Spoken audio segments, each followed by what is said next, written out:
Get one of those loomy. I want beer. Oh yeah? Well, so's your face. Stop touching my magic phone. Well, you're mistaken. Vidka? Okay. You're really campaigning for Bitch of the Year, aren't you? That's right. One of these times you're gonna wake up in a coma. If we can focus, keep discipline, and not have quite as many mysterious deaths, Sunnydale is gonna rule! Hey everybody, and welcome to episode 62 of GrrArghCast, the spoiler-free Buffy and Angel podcast for Slayer aficionados and virgins alike. I am Brandon Ellison.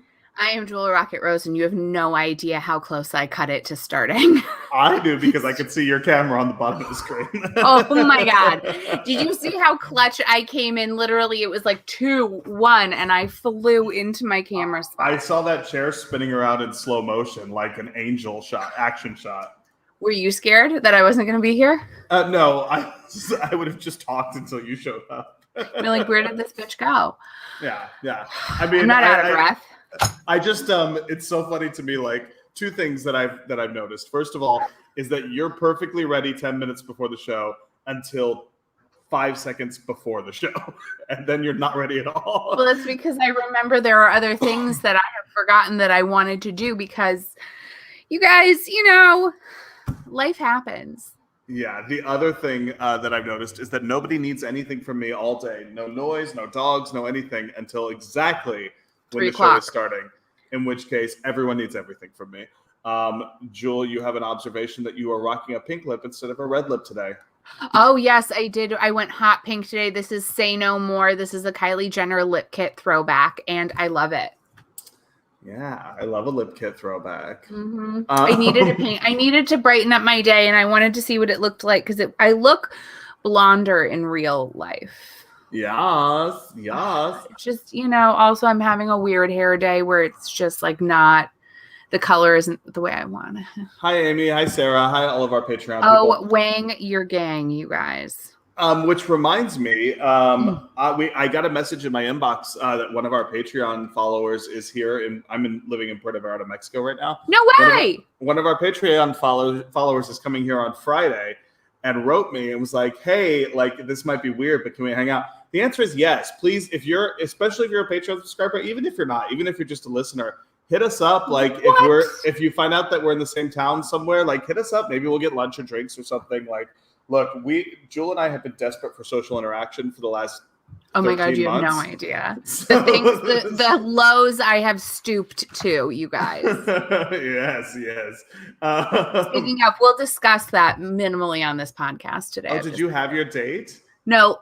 Oh. No. And you know what? I got to say, if I do go, it's not going to be a romantic date. We're just going to be straight friends. Like that's where we are. We are so hard friend zoned right now that like my choosing, I don't know if we can recover from this one.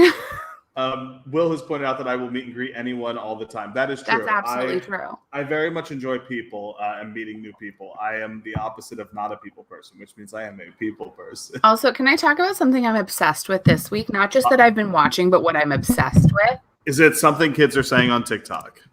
No. Okay, tell me. I know. See, shocking. I'm full of surprises today, Brandon. So I used to be a huge energy drink person, but Red Bull tastes like ass, and so does Monster. And I'm sorry, like if those companies, if you like them, like good for you. I don't like plastic taste, but I love this Celsius shit. It's like an energy drink, but it tastes good. This one's apple pear. I'm into it. Celsius, if you'd like to sponsor us, you can hit us up at feedback@GrrArghCast.com. I would just like to get some free Celsiuses. Celsius-I. Red Bull and Monster, if you'd like to sponsor us. Jewel is just kidding. She didn't mean it. Your drinks are delicious. Didn't mean it. Your drinks are delicious, especially the sugar-free versions. Yes, exactly. Hashtag please sponsor I can help us. you with some flavors. I can help you. Jewel, have you been reading, watching, listening to anything this week?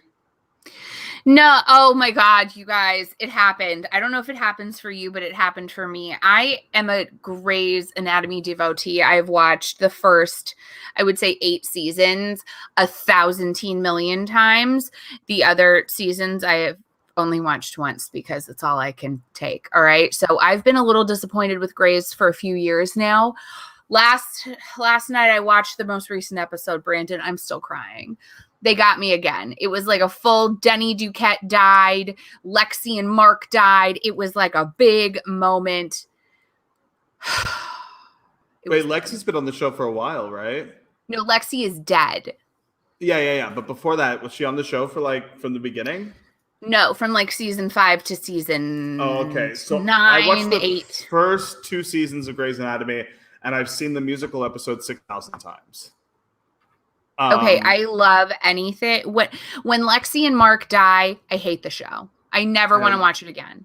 I don't know who those people are, but that's how I feel. That is where my cutoff is. This is like my General Hospital moment. This is where my cutoff is. Because I feel like this show has been running almost as long as General Hospital. Yeah, almost. It certainly feels that way. But I remember there was like a huge event because there was like a ferry accident in some episode that I never saw. And it was like a huge deal. Like it was like a crossover event or it was something. They promoted the shit out of it. The ferry crashed and somebody died. You guys know I can see the comments now too. BT Dubs, Brandon, I figured out I have hacked the system. I have not gone on any dates, nor do I think I am going to at this point. Hey, ask me what I've been watching. What have you been watching, Brandon? I thought you'd never ask. I am obsessed with The Circle on Netflix. It's the new season. It's so good. Okay. It is. How? I hate trash reality shows. I love this show. It's so dramatic. It's so wonderful. I want to be on it so bad. Brandon, absolutely. This is my no thank you moment. I love it. I watched it. I watched the first 3 episodes and I don't get it, Brandon. Love it. And my friend Billy is here and he's never seen it. And we sat down and binged the first like 8 episodes of the season. It's fabulous. I love every second of it. Can I just tell you the top 3 things of why I don't like it? Tell me. Okay. Who the fuck are they talking to? Okay. They're talking to themselves at a computer. It's not even like they're like pretending to type and it pops up on the screen, which I feel would be more organic. They're like, hey, computer, type this. Wait, delete. Wait. Like how many times do you do that when you're typing? You're like, type it out. Nope, that's not quite it. Delete, start again. Okay. And you get your words perfect. Now you are just committed to whatever you have said, unless they've written you a script. This is very stressful for me. Yeah, and I don't feel like it's real. I agree with everything you're saying, and I love it. BJ also points out that I love The Masked Singer, and I do. And this season, we've had some doozies. We had Caitlyn Jenner. Doozies. We had Tamara Mowry most recently. We had Mark McGrath. There's been some people on this season for sure. They are certainly. Have we talked about how Caitlyn Jenner is running for governor? We have. Listen, girl. If you can't hold your own in the Kardashian family, do you think you could? Angeline is running, but like for real, even when Caitlyn was in her former body of Bruce, she couldn't hold down the fort at the Kardashian household. He was a bumbling idiot. What makes me think now that he has decided to own his truth as a woman that he's going to be better? Her truth as a woman, that she's going to be better. You guys, I'm sorry. I'm trying my best. I'm trying. I'm putting forth a real effort. We're trying. Guys, pronouns can be difficult, and we are the show that tries and fails miserably, but at least we try. But and at least we're trying instead of just saying, fuck it, and like do my own thing. I would never. Well, this has been our last episode of GrrArghCast. No, I'm saying that I'm trying. Sponsored by whatever that energy drink is. So I've been Celsius watching Live Fit. I also have been watching The Nevers on HBO, the new Joss Whedon and Company series. It's okay. Questions. It's many questions. Who is Malady? Yeah. What is happening? I don't get it. Are you watching? Oh, yes, I am. Brandon, I mean, if I'm going to watch Angel, I can watch The Nevers, all right? Yeah, I like The Nevers. It's promising. I'm trying. How about this? It hasn't reeled me in fans, yet. I am trying just as I am trying in other aspects, okay? We're trying on pronouns and the Trying. nevers. This week's struggle: pronouns and the nevers. And TikTok. That's a And forever struggle. TikTok. Jewel, we should talk about these episodes from this week. No. Okay, let's do it. Our Okay. first episode is Into the Woods. This is the Buffy episode we're covering this week. Spike disrupts Buffy's one moment of peace after her mom's successful operation to expose Riley's late nights spent in the arms of a vampire, sending an upset and bewildered Buffy into a tailspin and putting their relationship in turmoil. So this episode is our goodbye to everyone's also ran character, Riley. Riley, we barely knew they. Like, you gotta go, bruh. Time to go. Time for the whole initiative thing to go to. Like, just take it off. I don't want to We see don't the need it army anymore. and Buffy anymore because the army is obviously not helping Buffy with any of these problems. All they are doing is studying mutants. Also, why is NASA afraid of the water? Why are they afraid of the oceans? I have more questions. And that I don't need to bring that into this episode. I have something unfortunate that I have to tell you, and that is that we will get one more episode of Riley and the Initiative next season. Next season, though, so it'll be like a welcome. It'll be like a throwback, like Vintage Day. It'll be great. And then gone forever. See, I need him to be gone. I need him to be gone because Spike is my new favorite obsession. Oh my God, Yeah. he makes the show. He makes it Yeah. so much better. Everything he does Yeah. makes this show better. Yep. We find out that Joyce had her surgery and she's fine. The tumor's gone. And has She's a fine. terrible haircut. Why can't they help her with that? Why wasn't there a choice made to groom her? That's not nice. I would never do that to anyone I know and love. We would have someone come in there and make you look good. So Buffy and Riley have the house to themselves. Dawn is staying the night with Xander and Anya. Anya wants to play the game of life again because she always wins and she wants to add gambling to it now. I love Anya so much. Anya is like, she's like not always welcome comedic relief. I feel like some of her comedy is like a little, like she's trying a little harder than I need her to try. I liked Anya before where it was just like kind of like a funny screw up or like making fun of like her not being a demon anymore. But Anya, I wanted to love you. I feel like you're trying a little hard. Well, luckily next week's episode is Anya-centric, and it's one of the funniest episodes in the entire series. Brandon, So don't I'm set it very up like excited for that it. because I'm going to have high standards and I'm going to be It's like, a why terrible isn't this episode funny? where nothing happens. It's going to suck and you'll hate it. Good. All right, No, don't. great. Just let me experience my life, Brandon. Don't set it up for me. Buffy and Riley Tell have me a what to romantic do. evening together. And Riley's like, "You're calm. You didn't cry." And Buffy's like, "I cried a lot, but like not toward you, not with you, because of course she didn't cry with him because he's a potato.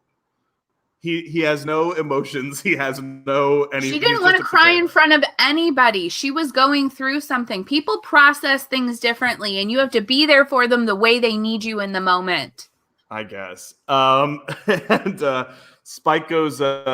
So Buff, like Riley sneaks out of the house. Spike is there, like standing outside of Buffy's house, like he does because he's fucking creep. And he follows Riley to this building. He sees that Riley is getting his blood sucked by this vampire chick. So Spike goes into Buffy's room and tells her what's happening. He takes her to the warehouse. She sees Riley getting fed on. Riley By the way, sees how her. awkward was that sex scene? Like, why aren't we commenting on that, Brandon? Like, why haven't we just made a moment about that? It was uncomfortable. Buffy and Riley have never had an uncomfortable sex scene. I know, but it was just like really weird, and I felt shamed by it. I was like, oh, that can't. I don't know. Yep. Also, poor Spike standing outside smoking a cigarette, watching. Like, oh, like you're sad and creepy. Yes, that is kind of Spike's thing this season. Is sad and creepy. Sad and creepy. But what does that say about our culture that so many girls love this? Like, no, is it not the Spike from this season? Is it the Spike from seasons to come? It's kind of the I feel like previous and the later Spike. Because he's a little bit. To me, Spike this season is everything. But like, why is he outside of her window, like watching? That's creepy to me. BJ says she hasn't had good sex with Riley since she was Faith. Oh, oh boy. Oh boy. But he's not He's not wrong. That It's not did wrong. end the honeymoon period. That made the Yes. honeymoon period crash and burn so hard. They had to go into like the real relationship stuff where you actually start talking about how much you dislike the other person's Exactly. problems. Exactly. Riley goes to his apartment and Graham is back. I love Graham so much. Anytime Graham I didn't shows up, even I'm care he happy. was there. I didn't even care. They offer Riley a position in the Army's new organization, and they're like, we're nothing like the Initiative. We're only stopping the demons. We're not studying them. And tomorrow we're going to Central America, and you're coming with us. Belize, I believe, is exactly. It wasn't you're coming with us. He had to decide if he was going. And what did I texted you exactly what he said? I was like, Yeah. are you fucking kidding me? It was like hard, Like low pay, high danger, or something like that. high danger, low High pay. risk, low pay, seriously messy. Seriously messy. He was like, sign me up, Which, by brother. the way, is my Grindr profile. High risk, it low pay, really? seriously messy. No, of course not. Joking. Have you signed up for Ass Pig yet? This is Have we GrrArghCast, brought to you by AskPig.com. Have we looked into it for you yet? No, but we did get an email from a company that I hope we actually bring on as a sponsor because they are a male grooming company. Oh my God, are you going to get waxed? No, they sell Have devices. you ever been waxed? Sorry, we have a bad connection. I can't hear you. They sell devices that for male grooming. So BJ and I have offered to sample the goods and report back. So we'll see. Oh my God, I'm so excited. Please don't make a video ever. Never gonna happen. Don't do that, please. Please don't. Just like I needed it to be said live on air. Don't do that. No, I will not. It's for the Patreon do people it. only. I'm joking. Buffy storms into the magic box and she's like, why would humans pay vampires to bite them? Giles and Anya are talking about these like vampire brothels where humans get off on the rush and the danger of having a vampire drink from them, which is fucking stupid, but whatever. It's drugs, Brandon. Giles It's is a like, drug. I didn't know this was happening in Sunnydale, and I might not have told you because these are, and this actually makes sense that these are willing victims, and they're not like, like these are people that know what they're getting into. They're getting into getting like sucked off by vampires. That's an aggressive statement. Well, and it's true. So where were we? Okay. Buffy refuses to back down and gets agitated when Xander says they should wait for Riley. Buffy and the others go into the nest where this happened, and the vampires have all left. And Buffy is determined to find them, and she burns down the building like a crazy, crazy lady. Sorry, 1 second. Can we just pause for a second? I apologize. This is actually an emergency. I'm so sorry. Okay. I'm just going to keep reading the synopsis while we do this. Riley goes to Spike's crypt, and he's all pissed off that he allowed Buffy to see what was going on, and he throws Spike around a bit, and then he stakes him, but the stake turns out to be plastic, and because it was like a warning. I don't know why they plastic staked him or whatever. Spike says that Riley has no future with Buffy, so they share a drink and they talk about how they both love her, and Riley is like, do you really think you have a chance with her? And Spike's like, no, but I gotta try. And the scene where Riley is like, where Spike is like, actually, I think you have it worse because you have to see her every day and not be with her. I think that's a really crazy, like, sweet scene. Sorry, we lost Jewel temporarily, but she'll be back.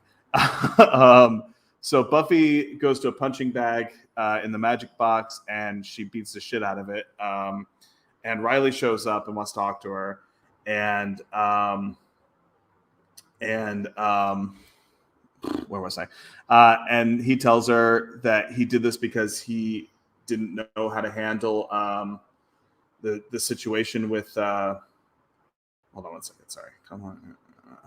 He didn't know how to handle the situation with Dracula because he wanted to see how she felt, which I think was like super unfair. Hi. Oh, no, I think he was just jealous of the whole Dracula moment because he bit her and she like didn't get weakened by it, which like humans would. I think it was like a marking thing, but I also think more than anything it's that what he says, he actually says it's that somewhat the why he was with her is that they needed him. What is this thing about men being needed? I like, agree what is entirely. This whole conversation, this whole speech pisses me off because it's this whole like, it's actually your fault that I went to this vampire brothel. It's your fault that I lied to you. It's your fault because you don't love me correctly. Yeah, but this translates exactly into like what happened. I have to say, like, what happens to a lot of females in relationships where they are told, like, you're not delivering. We need you to need us. Hold on. I want to have my own life and my own existence. I love that we can share a life together, but I don't need you there in order to get on with my existence. My whole But world also, can't it's shut the down. ultimate like gaslighting shit too. It's him saying like, you don't need me, you don't love me the way I love you, and she's like, can I? Do I get to have an opinion in this, or are you just going to predetermine what my opinions are about everything? It was fucked. It was honestly like. I was here, like, I've seen this episode 100 times. I was actually like yelling at the fucking screen because it pisses me off so much. Alex has commented that it's toxic masculinity is what the kids call that. And that is correct. Like, I am not one to jump on this train like all masculinity is toxic or anything like that because, you know, but this is fucked. Like the way that he talks to her is so inappropriate and so wrong. And I'll tell you, he's not the only one in this episode that talks to her in a way that I disapprove of. We'll get to that in a minute. Oh, tell me about that. But what did you think? What did you think about him giving her this like ultimatum of like, if you don't give me a reason to stay, I'm gonna get on the thing. And then she's like, you're giving me an ultimatum. He's like, no, I'm not. It's just, it's like, he's I don't like, even no, know what I'm not gaslighting was. To do this. Me too. I am still to this day trying to find a definition of gaslighting that I completely agree with. And it was exactly this performance. Yes. Why is it that a woman need be dependent on a man for anything? Why is that still a thing? Why do you think you need to be dependent on someone? And if it were reversed and it was the woman saying this to the man or two guys or two girls, I'd feel the same way. This is the most, and I've heard it the other way too. Like I've had friends who their girlfriends break up with them and then say like, oh, it's because you didn't love me the way that I needed you to, or the way that like whatever. It's like, you don't get to do that. You don't get to say how I feel about a situation. You don't get to put that in my mouth. No. Even the whole like Buffy, you know, when Riley's saying to Xander like, oh, Buffy or Spike or whoever it was, Buffy's great, but she doesn't love me. Like, you don't get to decide that.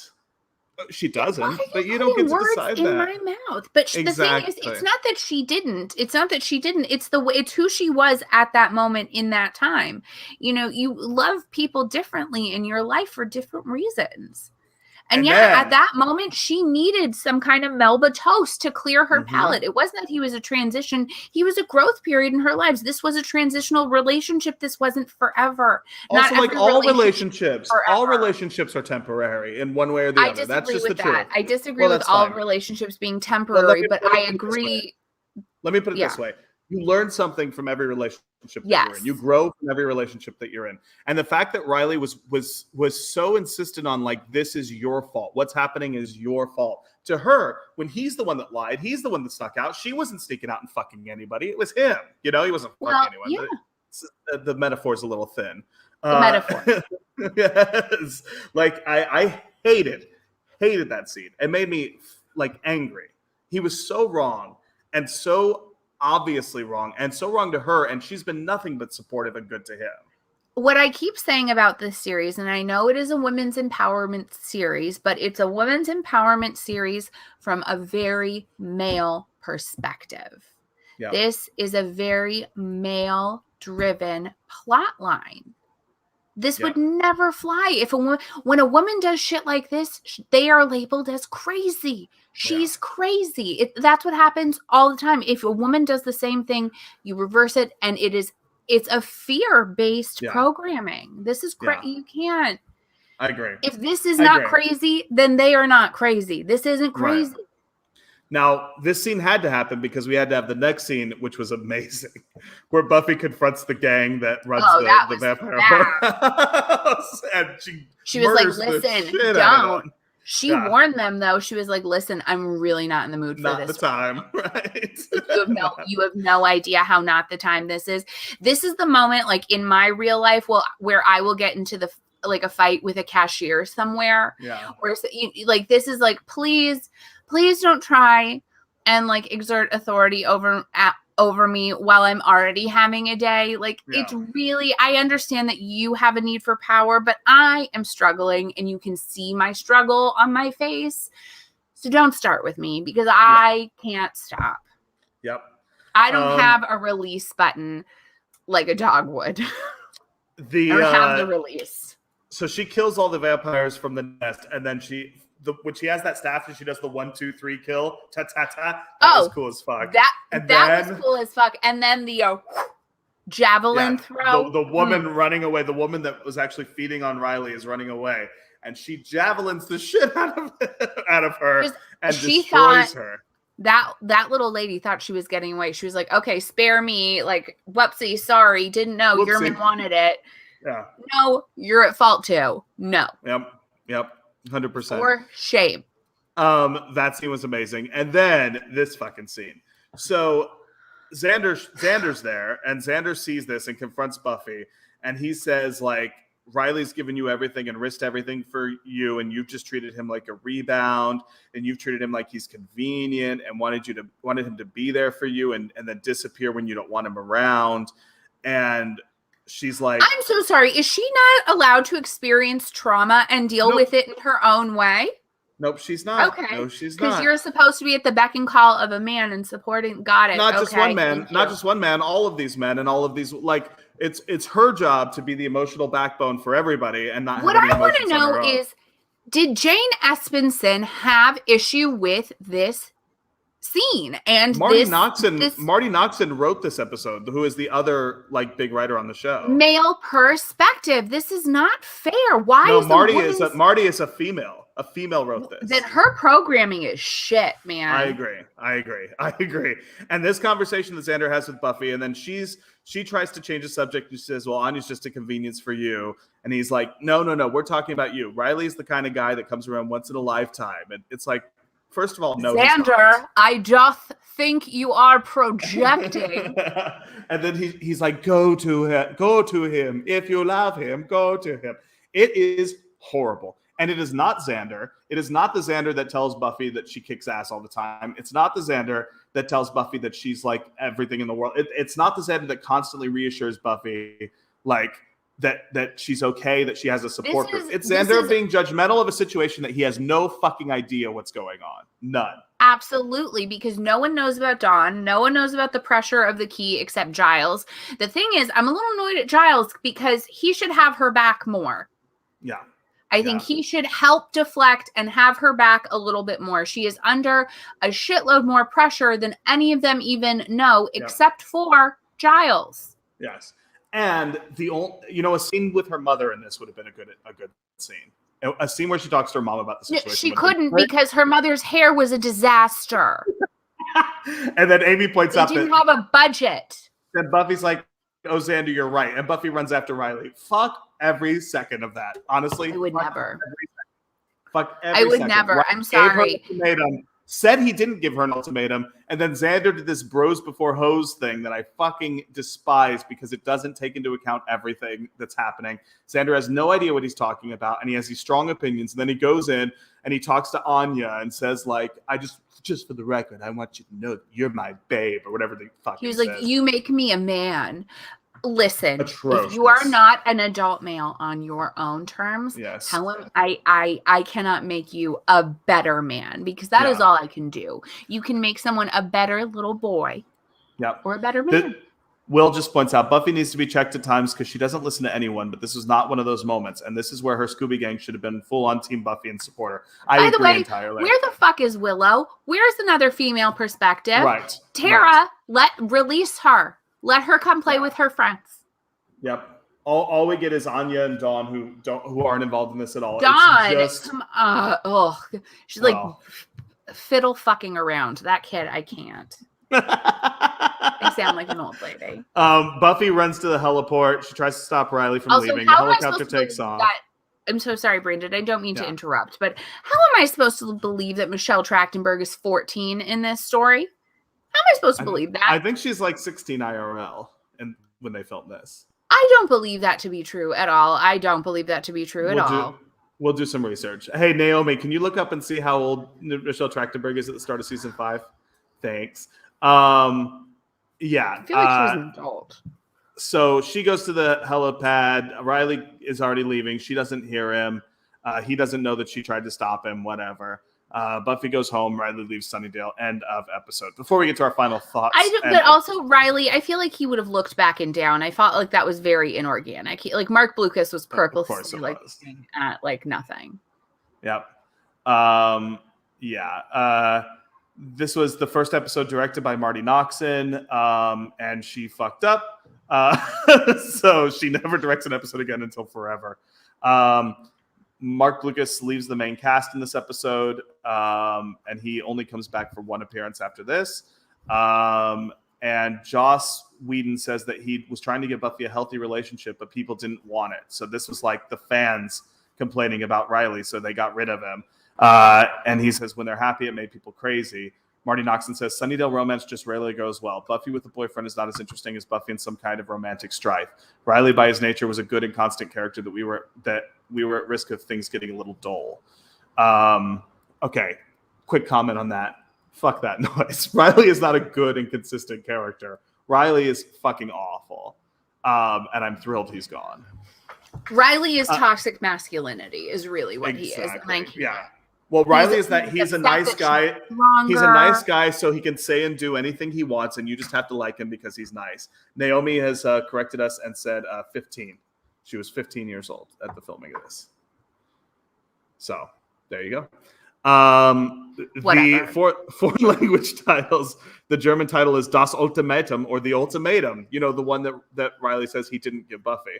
The Portuguese title is Fora de Perigo, or Out of Danger. And the Russian, nope, can't read that. The Spanish title is En lo profundo del bosque, or In the Depths of the Woods. I don't like any of them. I don't care. Listen, I thought there are some good spots in this for me. I that entire fight scene I thought was just amazing. I like angry Buffy. Like, I love a pissed off Buffy. She does a lot. She says a lot, and then everyone hates it, which I think gives the story a better plot line. So I'm giving this a B+. I really liked it. I like Spike, even simpy Spike. Poor Spike be simping. No cap. Yeah. So what's your I have no rating? friends saying that, by the way. Let's not. It's because your friends are all over 30. What's your letter rating on I'm this one? so embarrassed by what I just said. My letter rating, I said, is a B+. Oh, I'm sorry. You gave this one a B+? Yes, I really liked it. Okay, so all of the Riley stuff is terrible. All of the Xander stuff is terrible. All of the Xander and Anya stuff is terrible. The fight scene is great. And pretty much everything in this episode is terrible and indicative of the problems with writing at the time, and I don't think would ever be made today.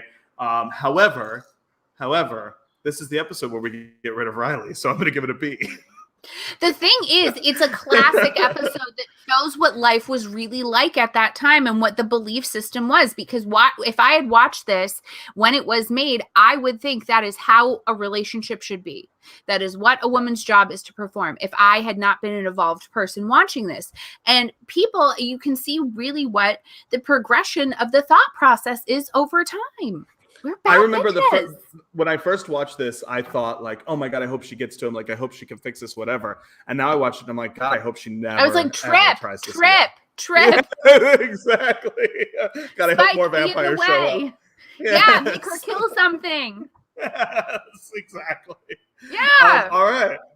It's not. I think it's a terrible episode. I think it's terribly written and directed. But it gets rid of Riley, so I'm happy with it. I liked there were so many things about it that I did like that it made it a better episode for me. That fight scene sold me. Like, I was like, yes, we're here for this. Yeah. This is great. BJ says he gives it a B for the same reason as I do. He'd give it a C- if he knew Riley was coming back next week. He's 100%. Not coming back next week. If she had gotten to that yeah, that's what I'm saying. He said if he thought that Riley was coming back, he would give it a lower grade. I agree entirely. If she got to that helicopter, I might have stopped watching the show. Not at the time, but I might not be as crazy about the show as I am now. Okay, fair. Hey, Jewel, before we talk about our Angel episode, let's talk about our Patreon. Oh, Patronus. We have a Patreon. It's patreon.com/GAC podcast. It's $5 a month. If you're watching this, I actually put this on our main page and not our Patreon page for today, just because I'm a little behind on uploading episodes. So I wanted to give people something to watch if they're not Patreon. Brandon, living the life in Puerto Vallarta. But generally speaking, our live videos are only for our Patreon subscribers. It's $5 a month, patreon.com/GAC podcast. You can watch our live episodes. You can interact with us. You can co-host with us if you want.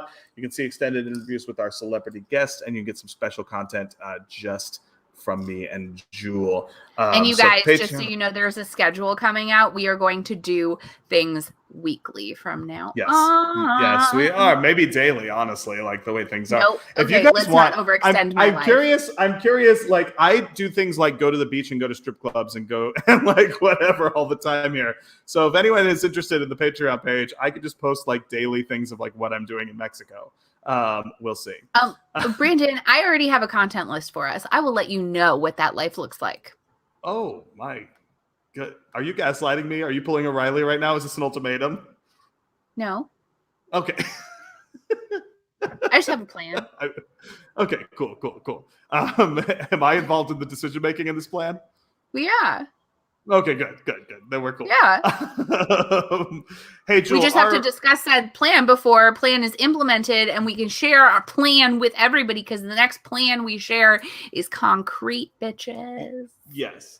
As we say au revoir to Riley, we say hello again to our dear friend Drusilla over on Angel on the episode review. Oh my gosh, she's just so fucking bananas. She is cuckoo banana pants for days and days and days.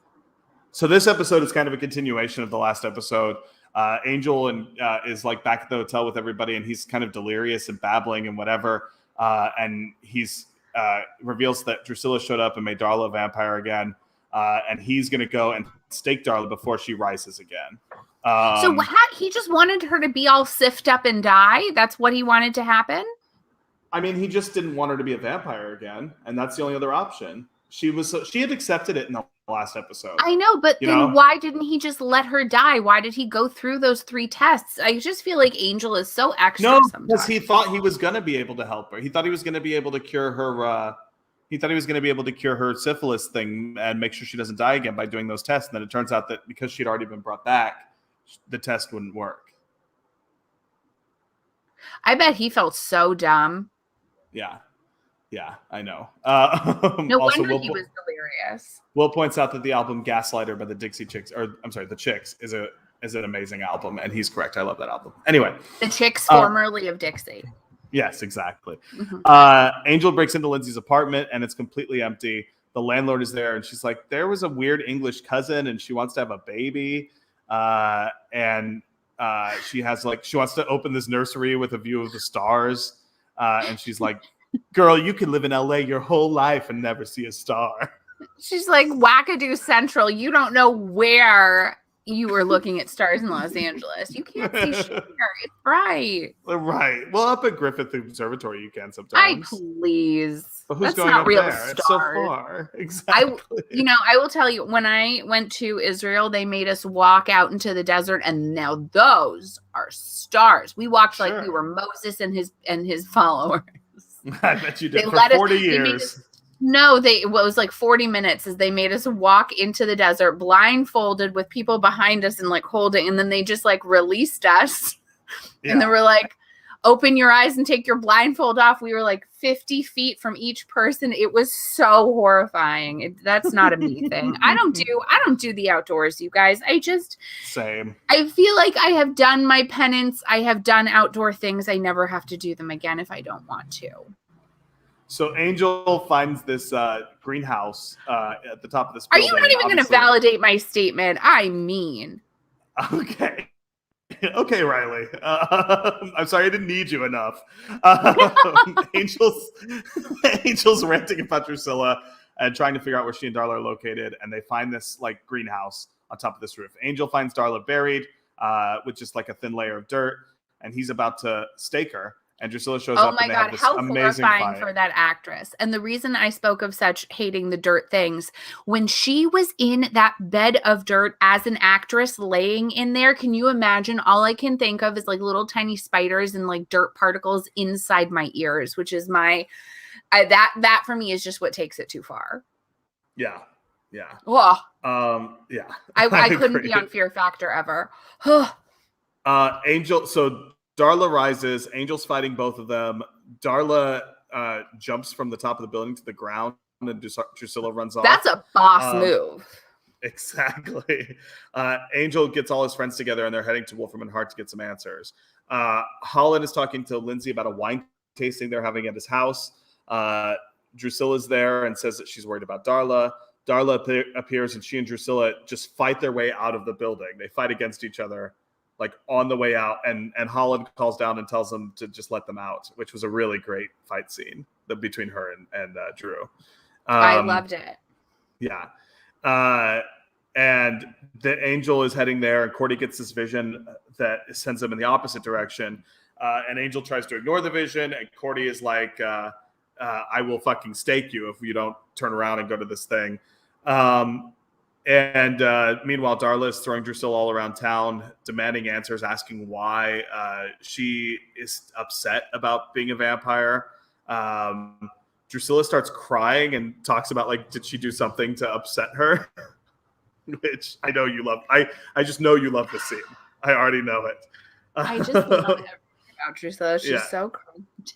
I just love that she keeps calling her like grandmother yet daughter. Like, hold on. I love it. Mommy is here, grandmother. Okay. And they finally, like, Drusilla breaks down and explains why she made her the grandmother. She's like, I did it for you, like, whatever. And then Darla, like, grabs this guy who's, like, honking at them in the street, drains him, and is now back to being full-on badass Darla. And they go shopping. Yeah, they do. Yeah, they do. That's how I want to go shopping. We flash over to this garage where this guy's going to sacrifice himself to this demon, and Angel shows up, and the guy's, like, clearly disturbed, and Angel solves the solution by smashing the shrine, and then is like, okay, let's get out of here.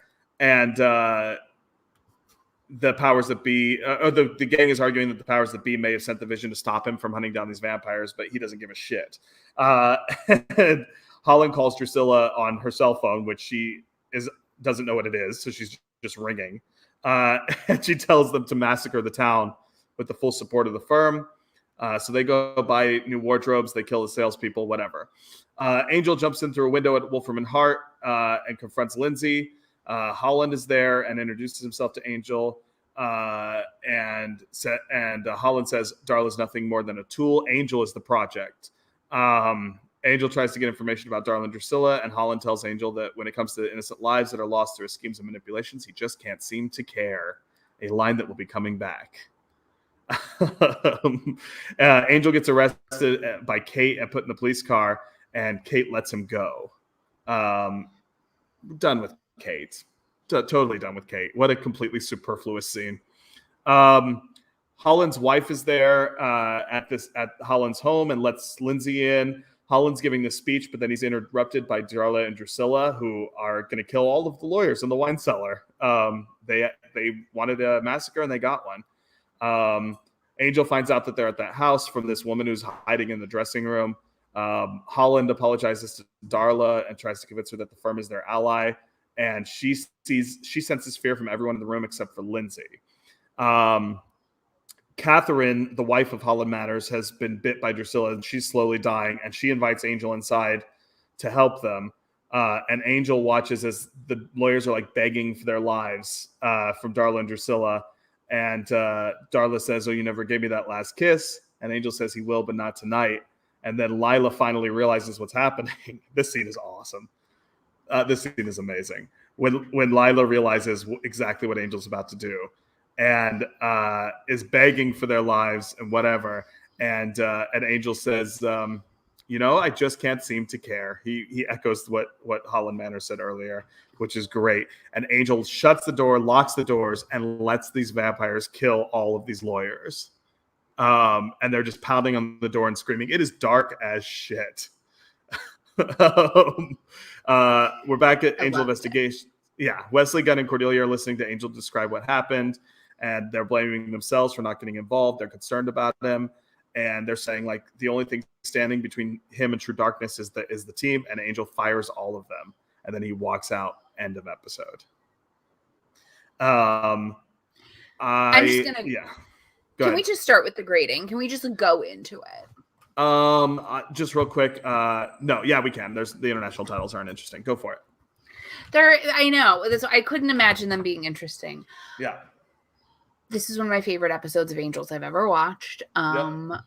This is my A+ Angel episode. Yep, me Period. too. End of story. This episode I'm is obsessed. amazing. This episode is Obsessed. amazing. The characters are great. Cordy doesn't do much, which is awesome because I don't care. She's done. gotten Drusilla terrible. is there. Drusilla is Drusilla's back. there. Yeah, this episode is fantastic. I'm gonna also go ahead and give it an A+. I Brilliant. love it. I love Brilliant. it. Love Bravo. it. Love it. Bravo. It's Finally, dark, you it's have funny, one. It's perfect. Yes. I love it. Finally. Finally. I love it. They have gotten it together. Yeah, and we Praise have an baby A from Jesus. BJ, and we have a B+ from Amy. Everyone seems to be in Amy, our same. girl, get off it. You know this is the best episode of Angel to date. That is why it gets an A+. All right, that's our show. We'll see you. Oh, actually, hold on. Before we talk Hold about on. leaving, next week we'll be covering the Buffy episode Triangle, which is honestly one of my favorite episodes. And then the Angel episode Redefinition, which I don't remember at all. And coming up this week, we have the birthday of Elizabeth Rome, who plays Kate, on Wednesday. And that is it. So we will see you guys next Sunday. Thank you for watching. GrrArghCast. Bye. GrrArghCast.